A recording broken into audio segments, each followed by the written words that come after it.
Hi, everyone. Welcome back to the Nonprofit Diaries, where we share the stories that don't make the newsletter. I'm your host, Kimberly Bottom. All right, friends, grab your sunnies because our guest this week brings light and warmth to every room that he is in. Now, if you've met him in real life, you will never forget him. I promise you that, because he makes every person feel seen and heard and valued, myself included. I met him at the Nonprofit Storytelling Conference last year and was just instantly drawn to his energy and the compassions that he has for humans doing the nonprofit work. He is the founder of Fortahood, which helps organizations and individuals reclaim and own their unique narratives. He's also the visionary behind the Ascending Leaders in Color program. Both initiatives show his relentless pursuit of racial and gender equity by elevating authentic voices. Please, everyone, welcome my dear friend, Frank Velasquez. Frank, thank you for being here. Well, thank you. I don't know who that guy is, but he Oh, sounds pretty stop cool. it. Stop it. There's no humility here. You know you're awesome, right? Like, own it. Have Thank the you. audacity to own that. I, It's I 2026. Have the appreciate audacity. that. I love that. Well, thank you for being here today. I really am so excited to chat with you because when we were talking about what we were going to chat about, what you told me was just so very moving. And I think that there's a real lesson here too. Even though we're not here to teach, teaching is part of it, right?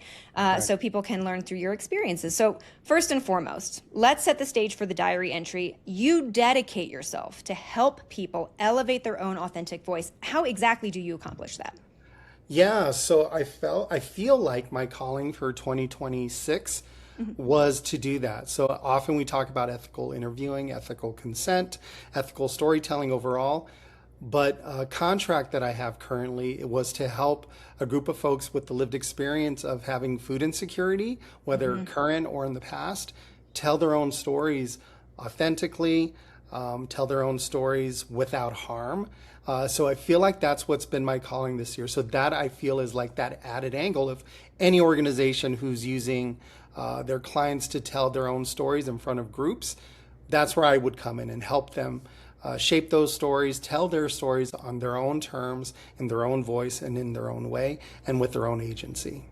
I love that. And it Yeah. is such a powerful thing for people to share their stories, but these stories are not all sunshine and rainbows. And there was a darker moment for you during one of these sessions, and it really resonated with you. So tell us about that. Yeah, so I used to lead an organization several years ago, and part of our storytelling was, well, first of all, before I get to that, part of what we had, or I would say 67%, somewhere around there, of our budget was government.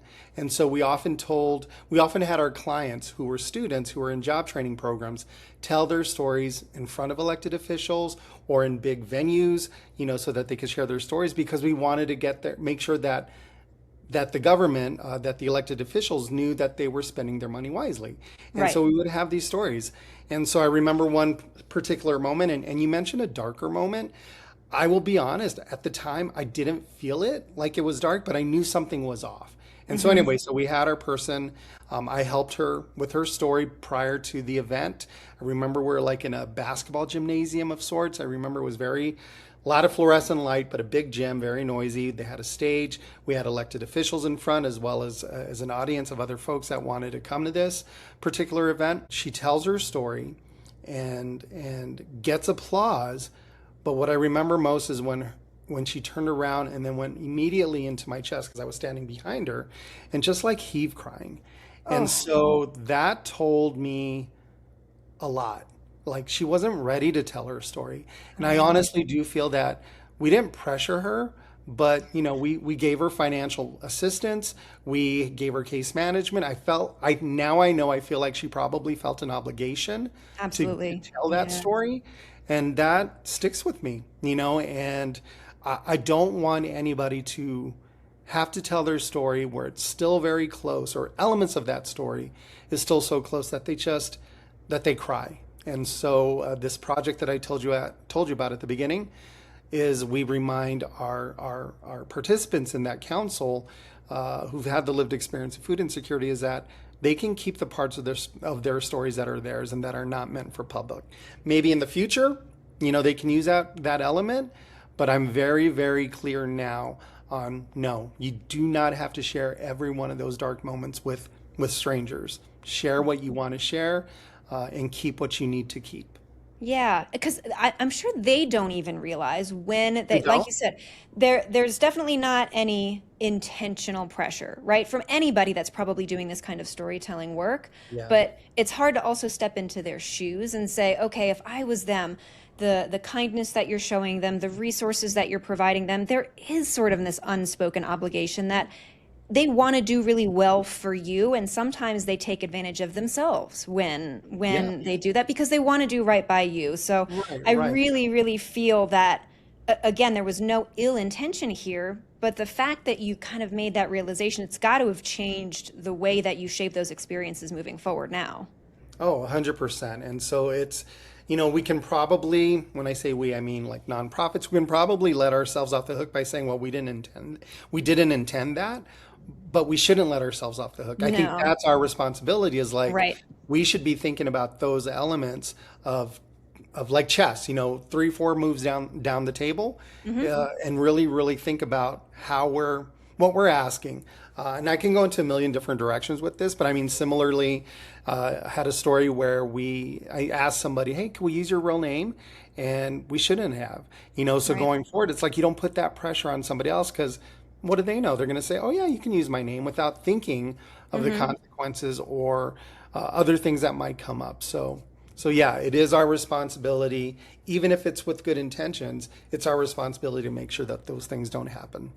I'm so glad that ethical storytelling is getting a lot of attention in our industry. I mean, it's what we do as nonprofits. We Yeah. have incredible stories to tell, but they're not, again, all sunshine and rainbows. They are usually told through the lens of very hard times for human beings. So I'd Yeah. love to hear through your experiences. What's a piece of advice or maybe like an audit that someone could do who is working with people telling their story and sharing those firsthand experiences so that we really honor those humans? Yeah, great question. I really think a lot of it is, well, I have like a little bit of a breakdown. I have like a framework. So I Love think that. yeah, that framework, let me just look at it really quick. The Yeah. first piece is what you believe. So whenever you have somebody who's telling their story, their belief is their foundation. Hmm. So we need to know what that is. What is that core conviction that brought them to this work? The next part is what they've lived. So this is where that story gets real. So it's not only what you believe, but now you're sharing your actual experience. Then the third component of this framework is what do they want to change? This is really important, especially if you're talking with somebody, and especially if you're working with folks that are telling their stories. And let's say you're having a gala event and you're bringing these people to their stories, then Hmm. what is that change that you want them to share or that they want to share? But it's that last piece, which I said a second ago. The advice I would give is being very keen on what stays theirs. If pieces of their story do not feel safe for them to share, leave them out.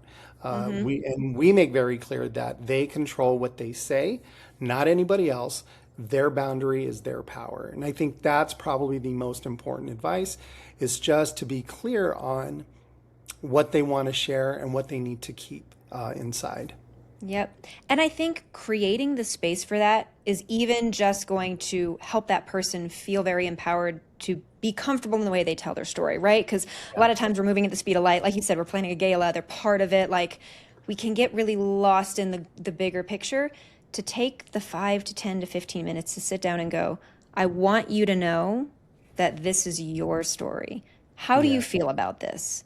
Are you comfortable sharing this truly? Like, don't answer right Yeah. away. Take a couple seconds to think about it and then answer me back. Like, letting them know that their voice is very important to you and they don't feel like, oh, I have to be, the easiest person to work with because you're being so kind to me. Is that kind of what you've experienced? Is like you Yeah. said, the obligation is not something you intentionally enforce, but it kind of comes out Yeah. if you don't Well, pause.